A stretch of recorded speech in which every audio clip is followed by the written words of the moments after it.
कल्पना कीजिए, रात का अंधेरा, समुद्र के बीचों बीच एक लॉन्च पैड पर अचानक आग की तेज लपटें उठती है। कुछ ही सेकंड में आसमान चीरते हुए एक विशाल मिसाइल अंतरिक्ष की ओर बढ़ती है और उस पल दुनिया की कई राजधानियों में अलार्म बज जाते हैं। दोस्तों, यही नज़ारा था भारत के अग्नि 5 मिसाइल टेस्ट का। लेकिन ये सिर्फ एक हथियार का टेस्ट नहीं, ये एक संदेश था और वह संदेश साफ था। भारत अब किसी भी कीमत पर सिर्फ रीजनल पावर नहीं, बल्कि एक ग्लोबल स्ट्रेटेजिक पावर बन रहा है। तो सवाल उठता है कि आखिर ये अग्नि 5 है क्या?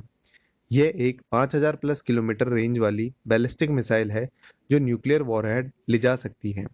खास बात यह है, इसमें लगी है MIRV टेक्नोलॉजी, यानी एक ही मिसाइल हवा में जाकर कई हिस्सों में बढ़ सकती है और अलग-अलग टारगेट को हिट कर सकती है। इसे आसान भाषा में कहें तो एक तीर चलाओ और दुश्मन को लगे 100 घाव। अब इसका असर पाकिस्तान पर समझिए। पाकिस्तान की सबसे बड़ी मिसाइल शाहीन 3, जिसकी रेंज मुश्किल से 2750 किलोमीटर है और वह भी अक्सर टेस्ट में फेल हो जाती है। इधर भारत 5000 प्लस किलोमीटर वाली मिसाइल टेस्ट कर रहा है, जो एक साथ कई टारगेट हिट कर सकती है। इसलिए पाकिस्तान के स्ट्रेटेजिक सर्कल में ये चिंता गहरी है कि पाकिस्तान का हर कोना, हर आर्मी बेस और हर न्यूक्लियर साइट अब भारत के निशाने में आ चुका है। अब आते हैं चीन पर। आपको पता होगा, चीन का स्पाईशिप युआन वांग 5 बार-बार हिंद महासागर में आता है। उसका काम भारत की मिसाइल टेस्टिंग को ट्रैक करना होता है। लेकिन इस बार भारत ने इतना साइलेंट और स्मार्टली ये टेस्ट किया कि चीन की सारी खुफिया कोशिश फेल हो गई। और सबसे दिलचस्प बात यह है, ये टेस्ट ठीक उस समय हुआ जब चीन का विदेश मंत्री भारत से वापस लौटा था। यानी ये सिर्फ टेक्निकल नहीं, बल्कि एक डिप्लोमेटिक स्लैप भी था। दोस्तों, यहाँ सबसे इंटरेस्टिंग पॉइंट ये है कि भारत इसे IRBM इंटरमीडिएट रेंज कहता है, जबकि इसकी असली क्षमता शायद 5000 किलोमीटर से कहीं ज़्यादा हो। ऐसा क्यों? क्योंकि भारत अपनी असली ताकत छुपा रहा है। और याद रखिए, अग्नि 6 पर काम पहले से चल रहा है, जिसकी रेंज 10,000 किलोमीटर तक हो सकती है।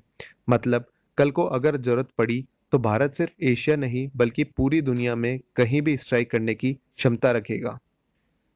ये टेस्ट सिर्फ मिसाइल लॉन्च नहीं था, ये था एक क्लियर मैसेज। अगर भारत पर कभी न्यूक्लियर हमला हुआ, तो भारत के पास उसका ऐसा जवाब होगा जिससे पूरी दुनिया हिल जाएगी।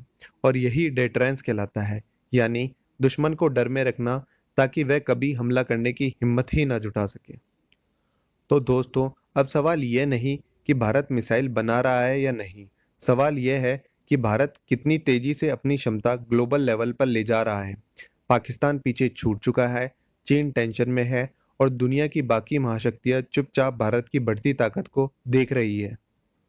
अग्नि 5 ने साबित कर दिया है कि भारत सिर्फ डिफेंसिव पावर नहीं, बल्कि अब एक स्ट्रेटेजिक शील्ड और ऑफेंसिव पावर बन चुका है।